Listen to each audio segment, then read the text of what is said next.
Here we go again. Mark and Mike telling you what they think, even when they're not really thinking. Welcome to It Doesn't Take a Genius.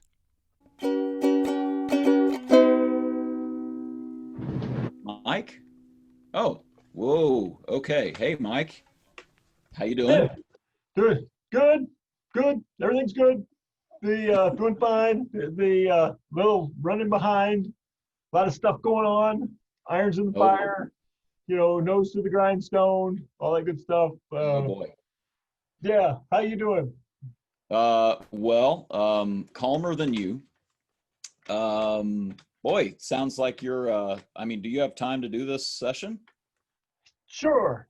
Yeah. Let's keep it short. Yeah, I think we're good. Yeah. I think we're in good shape. You may notice our beautiful backdrop. Yeah, this has to be Spain. It oozes Spain. Am I right? It does have Spain just like pouring out of its pores. So Yeah. this is actually the town you referenced last podcast. Uh, Oh, you talked about Toledo.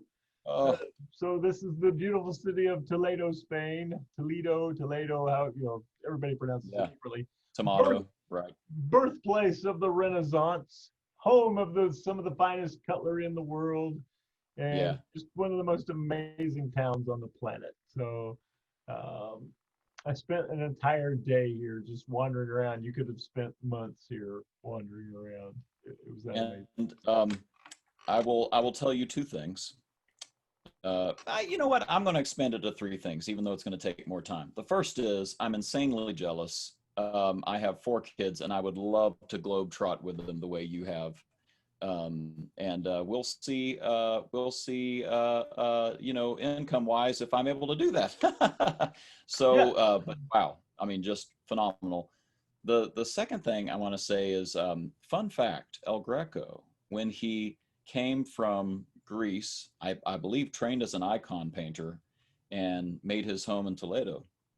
He did a beautiful landscape of Toledo and he turned the buildings to suit his purposes. So he just basically gave the best perspective of everything for the sake of almost capturing the city better than could have been captured if he had just taken a series of photos. He stitched them into one.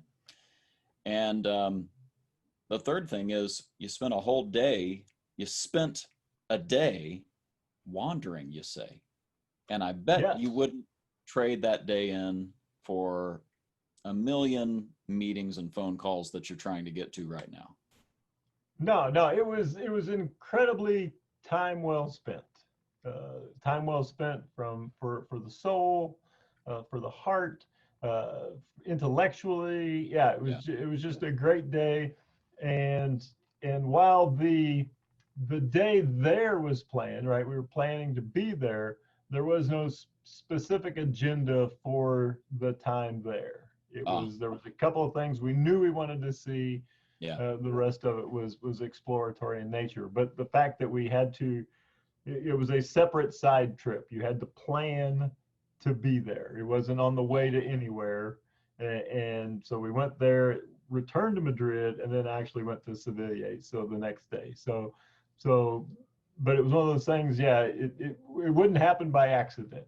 Right. You have to want to go there and you make a plan to it. Well, therein lies the rub, right? And that's what we're talking about today is time management. And this is, we should add, at the request of a fan. So thanks, Max. We heard you. You're our one fan. We're Max, very excited about it. of all the requests we got, we are honoring Max's request. That's what I meant to say. That's what I meant Yeah, to say. yeah. The cornucopia of requests that didn't come in, we are honoring Max's. That's exactly right. With that being said, Max wanted to talk about time management. It is so hard in the modern age. And I think we're sort of hitting all over. One of the things that is so big about this is that it's probably not so much time management as it is priority management. And of course, priority, it's kind of a funny word. It wasn't pluralized until I think the Industrial Revolution, because priority comes from the Latin for first.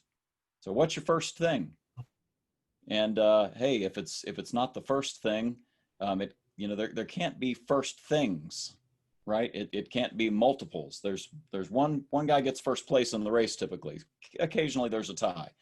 But so we're going to sort of throw three thoughts at you, dear listeners, and wrap up talking about a mindset. So Mike, I'm just going to talk about executable attention. I believe you have already informed me that you may have an Indiana way of saying this, but I'll give the official version first. Henry Cloud, Boundaries for Leaders, excellent book. He has a lot of great books. And he talks about the fact that, if you want to be a good leader, if you want to really set a course, you need to figure out what you need to be paying attention to execute. What are the things that are going to be important for you to do that? And he talks about, you have to pay attention to that and then shut out everything else and somehow get it into your working memory that this is what I'm going to be about, with a scoreboard or some reminder on your desk or something that helps you remember that it's important. So executable attention, figuring out what you need to execute on is probably stage one. So I'm going to turn the floor over to you. You're going to surprise me here with some rustic saying. Yes. Us farm boys in Indiana, we don't have a PhD like Mr. Cloud, but here we say the man chasing two rabbits won't catch either one. Of course. Of course. So true. Yeah. So yeah, and think about that. How many times do we say, "What are your priorities?" Right. Well, that sentence makes no sense, right? As you've explained, the priority is the first thing. If you have priorities, you don't have first thing. You had multiple rabbits, and you're trying to chase them all at the same time, and you're not going to catch any of them. That's right. There'll be no rabbit in the pot. There'll be no rabbit stew. The family will go hungry. Right.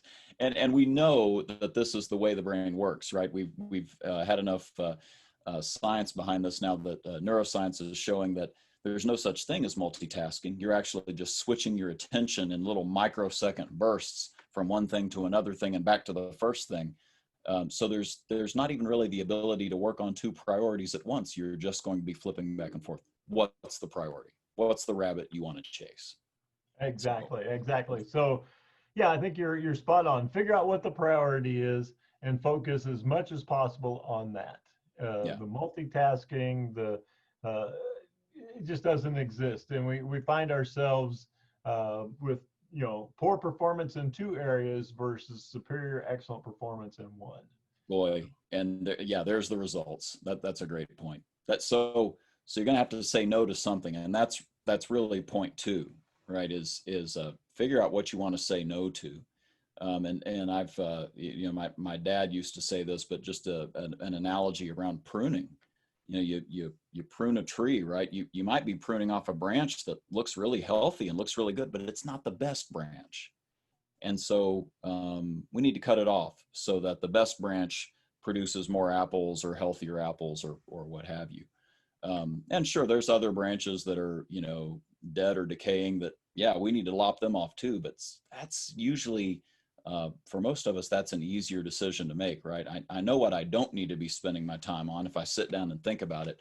But sometimes it's like, good's the enemy of best, right? Good is the enemy of best. So just to prove that as a rabbit hunting Hoosier, that I am, I have read a book. They speak to this quite clearly in the 4 disciplines of execution. Yeah. And in that book, they talk about saying no to good ideas. Right. Right. So that encapsulates exactly what you're talking about. So once you figure out what your priority is, you have to say no to good ideas. Right. And as soon as you hear it, you go, that's a good idea. I'd like to add that and add that. Well, now we're chasing multiple rabbits and nothing's going to happen. So saying no to a bad idea is easy. Anybody can do that. Right. Saying no to a good idea, that's tough. Right. And that requires the discipline that they talk about in the 4 disciplines of execution. And Steve Jobs has been, put on record as saying that he was as proud of what Apple said no to as to what they said yes to. And you think about you know, the tiny little pile of products that they've produced over the years. I mean, it would all fit on a table, I feel like, if you had just one of each. And how many, $1 million ideas, were left in the vaults because they had billion dollar ideas to bring to fruition, and that's where they focused. They pruned. They said no. Saying no to people is hard, though, Mike. Let's be honest about that. Sometimes some of us want to be people pleasers, and we struggle with that. Oh yes, I know I do, and I know a lot of people who do, and it seems like in the coaching community. You get into coaching because you want to help people, and you find great value in that, and ultimately that leads you to take on more and more and more. And yeah. So and you see that in the volunteer world, people who purpose in life is to help others. They often neglect their families, their health, their finances, to do those things. Yeah. So at some point, you got to take care of you so that you can take care of the priorities. Right. So I heard a pass. Is there any technology that'll help us with that?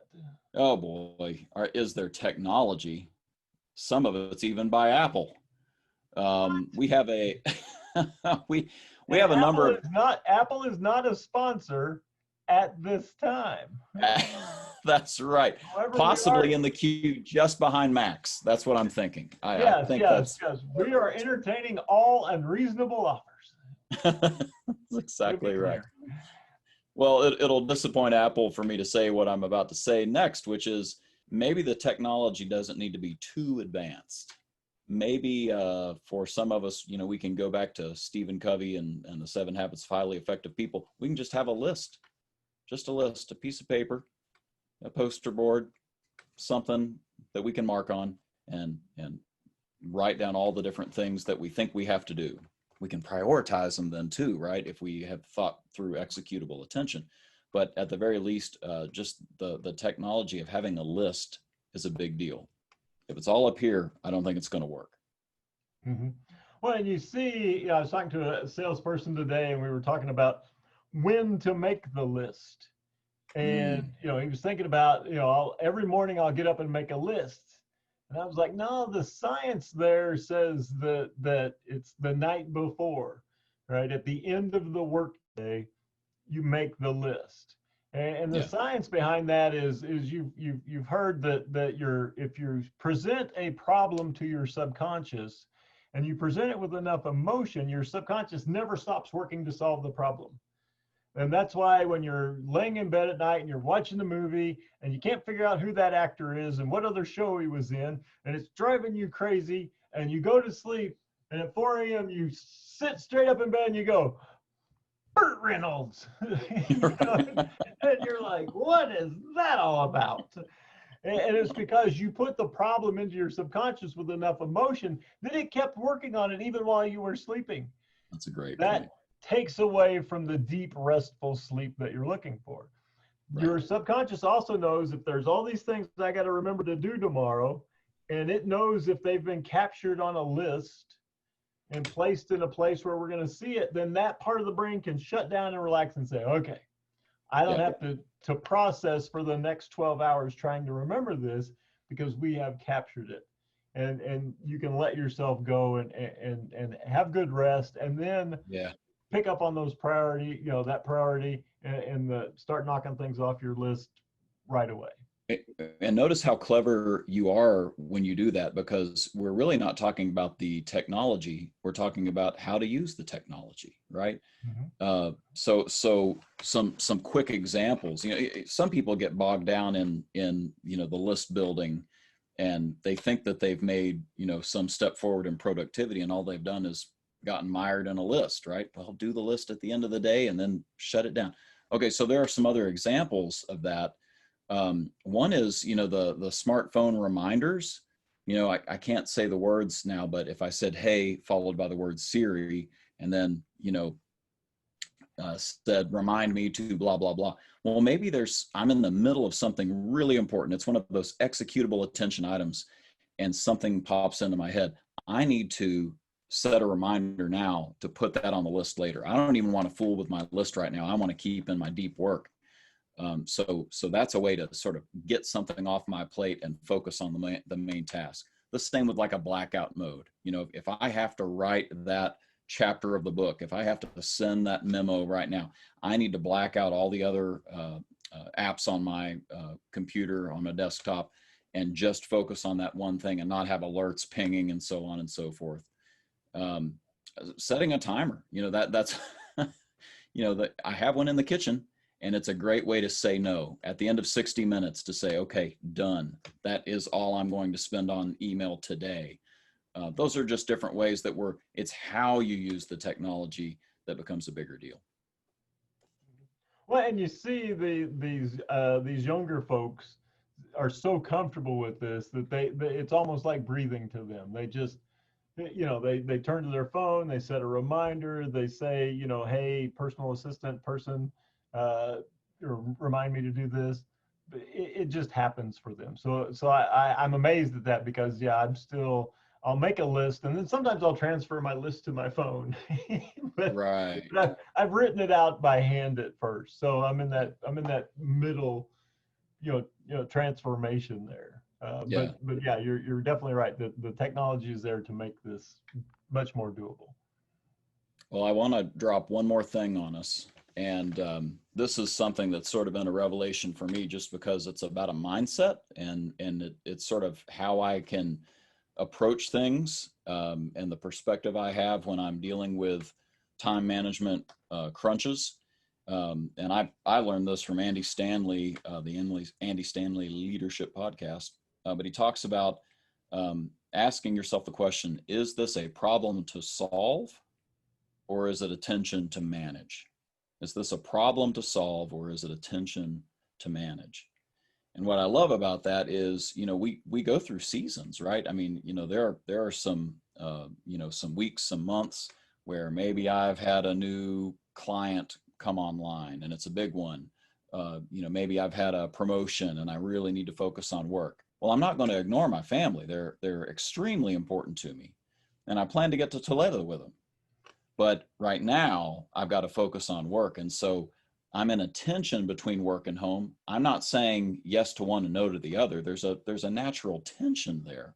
It's not about just completely shutting one side out versus the other. So for me, just constantly reminding myself, is there a tension that I'm managing here? And it's a healthy tension. I want the tension, but is it a tension I'm managing, or is it actually a problem I need to solve?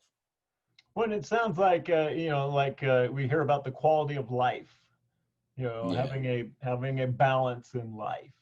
And right. so, you know, I think tension, I think opposing forces, and can I balance those opposing forces? And when I'm focused on this opposing force, I'm 100% there. When I focus on this opposing force, I'm 100% there. Now I remember when I first got email on my phone, when you know, I'm old enough to remember when phones didn't have email. And I remember getting email on my phone, and my father didn't understand. He thought that was so distracting, but he didn't understand that I could do work on the road and have all my emails done, so that when I walked in the door, I was 100% present for my family. Yeah. And I didn't have to walk in the door like I previously did, run to the computer, respond to all the emails for that day, Yes. and then be present with the family. I walked in ready to be there. Love that. And so the technology actually allowed me to be present and to be in the moment, because I was able to accomplish what that tension required, and then I was able to focus on the next. Well, there is what we're after anyway, right? That's the whole point of this particular episode. And we plan to follow these up. We're sort of going to work our way backwards. But those are some strategies, some strategies and tactics that you can put into place, and a mindset that you can adopt. And we're going to work our way backward and sort of dig into, so how do you get to there? How do you get to the point where you say, oh, that's the priority? oh, that's what I'm doing with my time. So we'll talk about those on probably the next 2 episodes as our guess, right? I think. Exactly. And it would be most helpful, so you don't miss, if you click on the button below and subscribe. If you Wow, we've subscribe, never done this, Mike. I've never that didn't even dawn on me that we could do that. well, if you push the bell, you'll get a reminder, right? So you don't have to waste time looking for us Oh, in the next so good. episode. And So good. subscribe, make sure that you see it, as well as the way YouTube works, they want to show it to other people with subscribers. So you help yourself, you help us, you help spread the message. What a wonderful idea. And of course, if you do have any feedback for us, leave it on a 5-star iTunes review. So we'll end it with that note. And I don't have anything else to say. Should we listen to an announcer? Let's see what the announcer has to say today. And there you have it, another session of contemporaneous extemporizing from Mark and Mike. I know it's redundant, but consider who we're talking about. As always, feel free to share the ideas you heard here. No rights are reserved, no permissions needed. Thanks. See you next time on It Doesn't Take a Genius.